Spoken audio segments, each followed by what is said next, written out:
Poppy is your typical small town girl that catches feelings for the nice, muscular guy.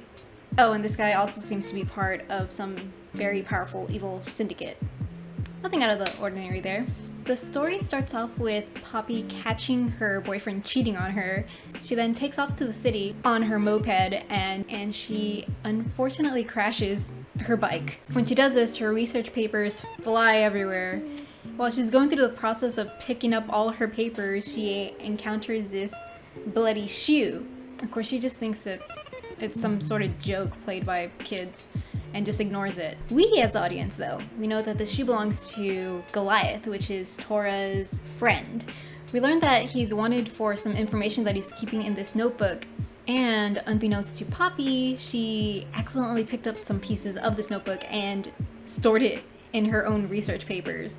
Tora, this hot man right here, decides to follow Poppy to get some information on her because he doesn't really understand why a girl's involved in this. Oh, also, quick note. During like the whole bike incident, Poppy's shirt kind of ripped because she's kind of big in the bust area. Tora has like this piece of paper from her research and he wants the information on Poppy, so he tries to get a picture of her face. In order to do that, he makes like a little paper plane and tries to toss it at her. Well, Poppy tries to catch her research paper, but her shirt just comes undone.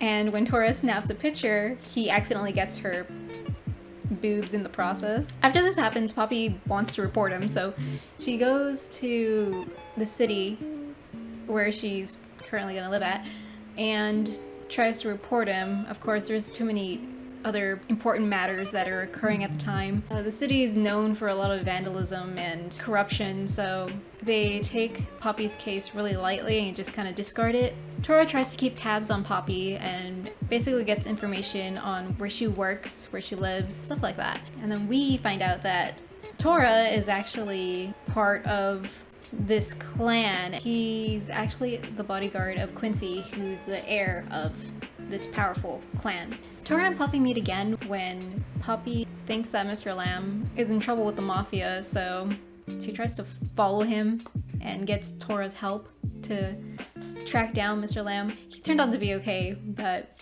it does bring our two characters closer and they end up going on a date, which is pretty cool. We find out that Tora doesn't really want to be working for the mafia, but he was kind of forced into doing it. It's a really tough situation to be in, especially since he's catching feelings for Poppy and he doesn't really want to bring her into that type of lifestyle. I'm hoping he ends up finding a way out of the mafia without him getting hurt or anything, and they end up becoming this great happy couple. But we'll see what it has in store. You should totally check out this webtoon. It's because the story's really good, the art's great, the guy's hot. It has a great combination of like romance and comedy along with like realism. It's pretty great. It's really high up there. So yeah, just go ahead and check it out. Links are in the description below, but I highly suggest downloading the webtoon app for convenience.